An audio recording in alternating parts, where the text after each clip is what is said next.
Okay, let's dive in. Picture this. Modesto, California, 2002. You've got Scott and Laci Peterson. They seem like, well, the perfect couple, right? Absolutely. That That's classic image, happy, expecting their first child, Connor. Everything looks golden. It really does, like something straight out of a magazine. Uh-huh. That picture-perfect life so many people hope for. Then boom, Christmas Eve, 2002, the picture just cracks. Lacey Again, vanishes. Scott's story. He says he was out fishing, San Francisco Bay. Comes home, she's not there. Just gone. And the police, they come to the house and it's weirdly normal. Right. No signs of a struggle, nothing obviously out of place. It's almost too neat. That's unsettling in itself. What does that usually suggest? Or maybe what questions does it raise immediately?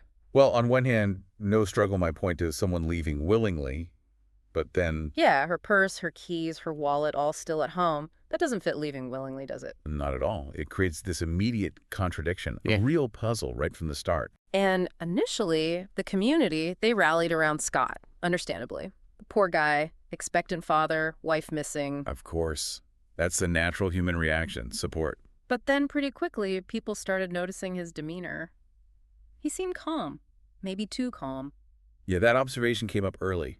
Some felt it was almost detached, maybe even a bit rehearsed, which, it's tricky. How so? But grief hits everyone differently, right? There's no rule book. Yeah, but when someone doesn't react how we expect them to react. We start to wonder. Our perception gets colored by those expectations. Exactly. It's a tough judgment to make, but it definitely planted seeds of doubt for some people early on. Meanwhile, massive searches are underway. Volunteers, police, everyone's looking. But days turn into weeks. Still nothing. And that passage of time, without any leads, it inevitably shifts things. Hope starts to fade. And suspicion starts to grow. Yes, the focus tightens. The possibility of foul play becomes much more real. It's a grim transition from a missing person case. And then the big bombshell drops. Scott wasn't just the grieving husband, he was having an affair. With a woman named Amber Frey. And the kicker, She had no idea he was married. He told her he was single. that level of deception, it just changes the whole narrative, doesn't it? Completely. Suddenly there's a potential motive staring everyone in the face. Wanting out of the marriage, maybe? Yeah. Starting fresh? It provides that why. A reason, however awful, that fits the emerging suspicion. It casts everything Scott said and did before in a new, much darker light. The affair really became the anchor for the investigation, didn't it? It explained the lies, maybe hinted at a reason for, well, for the worse. It certainly established a pattern of deceit. If he could lie so convincingly about something that significant, what else could he be hiding? It became crucial for the prosecution later. And then the absolute worst fears were confirmed. January 24th, 2003. Yeah. The discovery in the San Francisco Bay, Lacey's body, and the remains of their unborn son, Connor. Just devastating. And found where? Tragically, near where Scott claimed he'd been fishing on Christmas Eve. Oh man, that geographic link, that must have just sealed it for many people. It's incredibly damning circumstantial evidence. It directly connects his stated alibi location to where the bodies were recovered. Hard to explain away. And the forensics. Did they suggest where she was killed? The findings indicated she was likely killed somewhere else first, and then her body was transported and dumped in the bay, possibly weighted down. Which suggests planning, premeditation. It certainly points that way. Mm-hmm. Combined with his lies about where he was, his movements, this suspicion just intensified dramatically. It felt like the walls were closing in. They were. And it culminated on April 18th, 2003. Scott Peterson was arrested. Charged with 2 counts of murder. Laci and Connor. The perfect couple narrative had just completely imploded into this national nightmare. It was a huge story. The arrest marked the end of the initial search and investigation phase, but really it was just the beginning of the legal saga. Right. The trial in 2004, it was massive news. Everyone was watching. Absolutely. And the prosecution's case, it really hammered home those key points. The affair with Amber Frey. The motive. The constant lies Scott told. Undermining his credibility. And the physical evidence, like the location of the bodies, even though it was circumstantial. And the defense. What was their angle? They tried to poke holes, suggest alternative theories, emphasize the lack of direct smoking gun evidence. But it was always going to be tough. Yeah, overcoming that narrative of the affair, the lies, the bodies in the bay. That's a steep hill to climb. It really is. Circumstantial cases can be powerful when all the pieces seem to point in one direction. And the jury agreed. November 2004, the verdict comes back. Guilty. on both counts. First-degree murder for Laci, second-degree for Connor. And the sentence was death. Yes. Though, as we know, that wasn't the end of the story. Not by a long shot. The verdict itself is still debated today. Why do you think that is? Why does this case still generate so much discussion? Well, I think partly because it was circumstantial. There wasn't, a video confession or undisputed DNA linking him directly to the act of killing. So there's always that room for doubt, for alternative interpretations. Which leads us into the appeals, the post-conviction phase. Exactly. Scott's lawyers immediately started working on appeals, raising some serious questions. Like what? Things like the massive media attention. Could he really get a fair trial? Potential juror bias. Was someone on the jury hiding their prejudice? And procedural errors during the trial itself. These are standard grounds for appeal, right? Especially in high-profile cases. They are. The system has these checks, these safeguards, to try and ensure fairness. But it highlights the challenge. How do you guarantee impartiality when a case is that public? And the public was definitely split. People were either convinced he did it, end of story, or they had real nagging doubts about the trial's fairness. A very clear divide. Strong opinions on both sides, often based on the same set of facts, just interpreted differently. As the appeals went on, some details that maybe got less attention during the trial started bubbling up again, like Scott's behavior right after Laci vanished. Right. The Christmas shopping, for instance.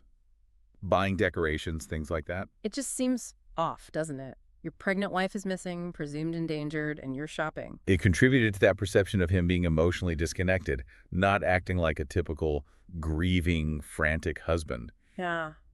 Again, it's behavioral evidence open to interpretation, but it added to the overall picture for many. And Amber Frey's testimony remained crucial, right? Her detailing all the lies. Oh, absolutely. Her cooperation was huge for the prosecution. She laid out Scott's web of deceit very clearly, showing his capacity for manipulation.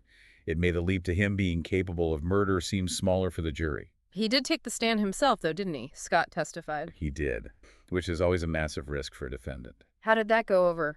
Not well, according to most observers. He came across as unemotional, maybe rehearsed. It didn't seem to help his cause or create much sympathy or reasonable doubt. So even though the defense pushed the circumstantial evidence angle hard, the jury convicted. But that question of why the concrete motive beyond just wanting out, it still kind of lingers, doesn't it? It does. Without a confession or clear statement from him, the exact psychological driver remains somewhat speculative. Was it just the affair? Was there more? That ambiguity fuels some of the ongoing debate. Then things started getting even stranger during the appeals. New claims started surfacing. Yeah, like the jailhouse informant. Someone who was incarcerated with Scott came forward. What did they claim? They alleged Scott spoke about Laci's death, but in a very cold, detached way. No remorse, no emotion. Which plays right into that cold and calculating narrative. But jailhouse informants, they can be unreliable, right? Motivated by getting deals. Absolutely. Their testimony always needs to be treated with extreme caution. But reliable or not, it added another layer to the public perception of Scott. But then something potentially more concrete emerged, an independent forensic look. Yes. An investigation raised questions about the prosecution's timeline, specifically about ocean currents and where Laci's body was found versus Scott's fishing spot, suggesting maybe it wasn't as clear-cut a match as initially presented. Okay, so that could weaken that key piece of circumstantial evidence. Potentially, yes. It introduced scientific uncertainty, challenging the neatness of that geographical link. And the defense jumped on this, arguing evidence was withheld. They did. And then this secret witness supposedly emerged. Someone claiming they saw Scott away from the house around the time Laci might have been killed. Wow. Okay, that's potentially huge. An alibi witness appearing years later. Exactly. If true, it completely disrupts the prosecution's timeline of his movements that day.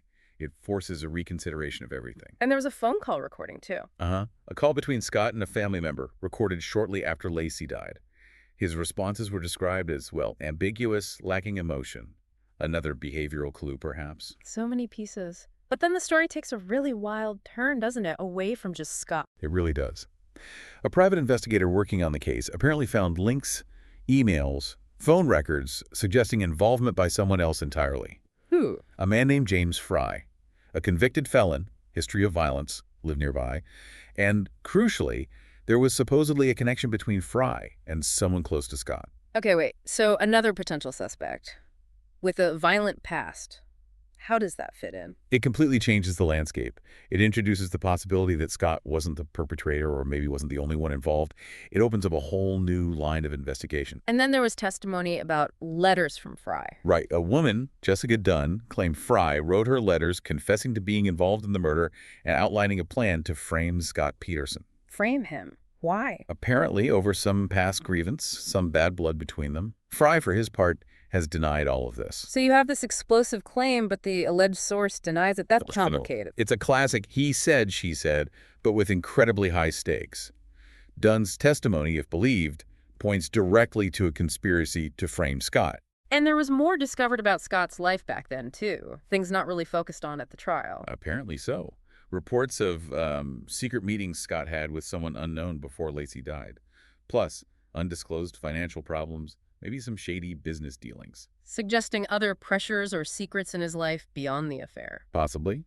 It just adds more layers, more unknowns, hinting that maybe the simple affair gone wrong motive wasn't the whole story. And fingerprints. I remember hearing something about fingerprints. Yes, another potentially huge forensic development. Fingerprints found on some of Laci's belongings that did not match Scott Peterson. Whose were they? Reportedly, they matched another individual, someone with their own history of violent crime, and get this, a past connection to James Fry. Whoa, so you've got Fry potentially involved and now unidentified prints possibly linked to an associate of Fry found on Laci's things. It paints a picture of a much wider circle of potential involvement, doesn't it? A very tangled web. And just when you think it can't get any more complex, the hooded woman. Right, the latest witness claim. Someone saw a mysterious woman in a hood near the Peterson house on the night Laci disappeared. And there are hints this person might be linked to some kind of, underground organization. An underground organization? Seriously, this sounds like a movie plot. It does seem almost surreal, but it's another thread that suggests this might go far beyond a domestic dispute. It introduces this element of potentially organized crime or some other hidden power structure. So we started with what seemed like a tragic but maybe straightforward case of a husband suspected of killing his wife. A narrative that seemed pretty clear initially, especially after the affair came out and the bodies were found. And now it's dissolved into this incredibly complex maze. Conspiracy theories, James Fry, framing plots, unknown fingerprints, secret meetings, even shadowy organizations. It was a remarkable transformation. The initial focus on Scott's guilt has been challenged by layer upon layer of new information, new potential suspects, new motives. It really makes you question that initial certainty. So the big question now is, what really happened? Was Scott guilty as charged? Or is it possible he was innocent, framed by someone like Fry? Or maybe the truth is even murkier. Could he have been involved somehow, but as part of this larger conspiracy? A pawn, maybe? That idea of a hidden hand, some unseen force manipulating events, it's pretty chilling. It is. And ultimately, despite all these twists and turns, the full truth about Laci Peterson's murder and whether there was a wider conspiracy, it remains elusive. We just don't have all the answers. It really drives home how complex truth and justice can be, doesn't it? How easily appearances can deceive. Absolutely. It's a case that reminds us to be cautious about jumping to conclusions, even when things seem obvious at first glance. There can be so much hidden beneath the surface. As we wrap up this deep dive, it leaves you wondering, doesn't it? What parts of this whole tangled story stand out the most? And what questions still just hang in the air?